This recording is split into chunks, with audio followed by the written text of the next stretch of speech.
नमस्कार, city post live में आपका स्वागत है। मैं हूं अनुराग। एक बिहार के युवा विधायक हजारों किलोमीटर दूर तमिलनाडु की धरती पर धमाका मचा रहे हैं। जी हां, धमाल मचा रहे हैं, चुनाव प्रचार में जुटे हैं। एक युवा विधायक की हम बात कर रहे हैं जो जेएनयू का प्रोडक्ट है। जी हां, जेएनयू से पढ़ाई की है उस विधायक ने और आज वो विधायक तमिलनाडु चुनाव प्रचार में बतौर स्टार प्रचारक के तौर पर नजर आ रहा है। जी हाँ, तस्वीरें साझा की हैं खुद उस विधायक ने और क्या कुछ लिखा है हम तमाम बातें आपको बताएंगे। तो हम बात कर रहे हैं पटना के पालीगंज के युवा विधायक, माले विधायक संदीप सौरभ की। जी हाँ, संदीप सौरभ इन दिनों तमिलनाडु में है और वो चुनाव प्रचार कर रहे हैं अपनी पार्टी के लिए, अपने गठबंधन के लिए। CPIML वहाँ पर आपको बताएं तमिलनाडु में 12 सीटों पर चुनाव लड़ रही है। तो संदीप सौरभ ने भी जिम्मा उठा रखा है। आपको याद होगा कि बिहार में माले ने जबरदस्त सफलता हासिल की थी, यहाँ 12 सीटों पर जीत हासिल कर ली थी बिहार में विधानसभा चुनाव में। तो संदीप सौरभ भी चुनाव जीते थे पालीगंज से, पटना का जो पालीगंज विधानसभा सीट है वहाँ से उन्होंने चुनाव जीता था। तो अब जिम्मा मिला है इस युवा विधायक को तमिलनाडु में जीत का परचम लहराने का। तो कड़ी मेहनत कर रहे हैं, कड़ी धूप में खूब पसीना बहा रहे हैं संदीप सौरभ। तमाम तस्वीरें उन्होंने शेयर की हैं लोगों के बीच। वो जब गए हैं तो किस तरह से भाषाई संवाद हुआ है, ये तमाम बातें उन्होंने लिखी है और अपने अनुभवों को उन्होंने सोशल मीडिया में साझा किया है। हम आपको दिखा रहे हैं तस्वीरें, आप देखिए टीवी स्क्रीन पर, आप अपने मोबाइल स्क्रीन पर कि किस तरह से संदीप सौरभ तमिलनाडु के अंदर पसीना बहा रहे हैं, चुनाव में अपनी पार्टी की जीत के लिए जी जान लगा रहे हैं। CPIML जो है वहाँ पर AIDMK और BJP गठबंधन के खिलाफ खड़ी है। यानी जो AIDMK BJP PMK गठबंधन की सरकार है तमिलनाडु में, उसके खिलाफ पसीना बहा रहे हैं। बिहार के जो युवा विधायक हैं संदीप सौरभ, इनका अपना गठबंधन है जो DMK, कांग्रेस, CPI, CPM आदि का गठबंधन है वहाँ पर। और DMK नेता स्टालिन जो है उनके नेतृत्व में ये मुख्य विपक्षी दल जो है चुनाव लड़ रहा है, AIDMK और BJP को चुनौती दे रहा है। तो BJP के लिए वहाँ भी चुनौती बने हुए हैं संदीप सौरभ। बिहार के युवा विधायक हैं, तेज तलार विधायक हैं। सदन में भी इनका जलवा देखने को मिला था जब बिहार विधानसभा का बजट सत्र चल रहा था। उस दौरान संदीप सौरभ ने मुखर तौर पर अपनी बातें रखी थी सदन में, वो भी देखने को मिला था।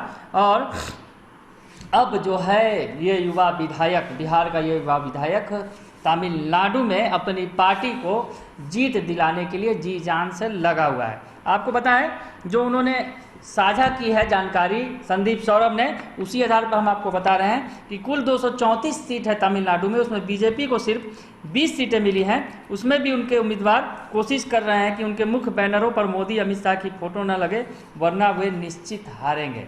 तो BJP के बारे में वो लिख रहे हैं कि 234 सीटों में 20 सीटें सिर्फ BJP ने जीती हैं और मोदी अमित शाह से लोग परहेज कर रहे हैं। वहाँ वो अपने दिल की बात बता रहे हैं, मन की बात बता रहे हैं कि उन्होंने क्या कुछ देखा है तमिलनाडु के चुनाव के अंदर, वो उन्होंने साझा किया है सोशल मीडिया के जरिए।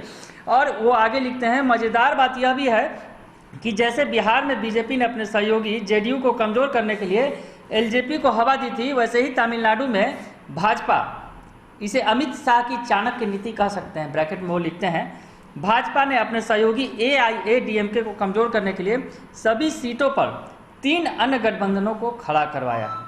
इस प्रकार सभी सीट पर चुनाव पंचकोणीय मुकाबले में तब्दील हो गए हैं। तो कहीं ना कहीं वो बिहार चुनावों का हवाला दे रहे हैं कि बिहार में जिस तरह से BJP ने चाल चली और नीतीश कुमार को कमज़ोर करने के लिए उन्होंने चिराग पासवान का सहारा लिया, कुछ वही नीति तमिलनाडु में भी वो अपना रहे हैं। तो संदीप सौरभ पोल खोल रहे हैं कि किस तरह से तमिलनाडु चुनाव में BJP की तो कोई हैसियत है नहीं, पर अपने जो बड़े सहयोगी हैं AIADMK, जो जयललिता की पार्टी थी, जयललिता उनका निधन हो चुका है, तो जयललिता की पार्टी के साथ जो BJP का गठबंधन है उसे कमज़ोर करने के लिए BJP कौन सी चाल चल रही है, वो बिहार वाला चाल जो चल रही है वो बता रहे हैं संदीप सौरभ, उन्होंने कहा है।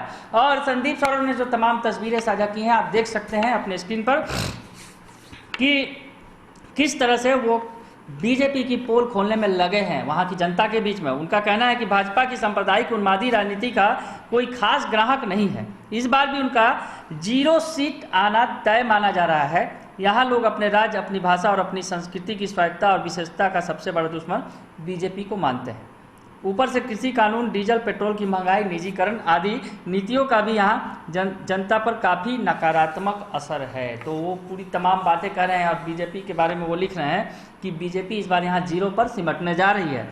और रोजगार की बात, जो बिहार में सबसे बड़ा मुद्दा भी है, वो रोजगार वहाँ के युवाओं के लिए भी बड़ा मुद्दा है, बड़ा सवाल है। जबकि शिक्षा, स्वास्थ्य, जीवन यापन के लिए जरूरी सामानों का निरंतर महंगा होते जाना उनकी दूसरी चिंता है। तो वहाँ के लोगों की चिंता बता रहे हैं। और संदीप सौरभ का कहना है कि वो किस तरह से लोगों से कांटेक्ट कर रहे हैं।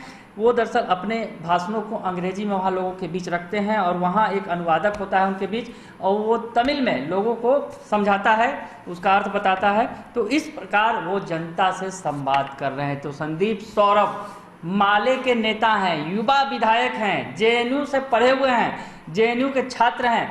तो अब जो है इस युवा विधायक का जलवा तमिलनाडु में देखने को मिल रहा है और ज़बरदस्त जलवा देखने को मिल रहा है। तस्वीरों को देखकर आप समझ सकते हैं कि बिहार के इस युवा विधायक का तमिलनाडु में जलवा खूब चल रहा है। और सरकार जो वर्तमान में वहाँ AIADMK और बीजेपी की सरकार है, उसको उखाड़ फेंकने के लिए कांग्रेस और DMK गठबंधन के साथ CPI-ML का ये नेता पूरा जोर लगा रहा है। अगर आपको ये खबर अच्छी लगे तो इसे जरूर लाइक करें, सब्सक्राइब करें और शेयर करना ना भूलें। धन्यवाद।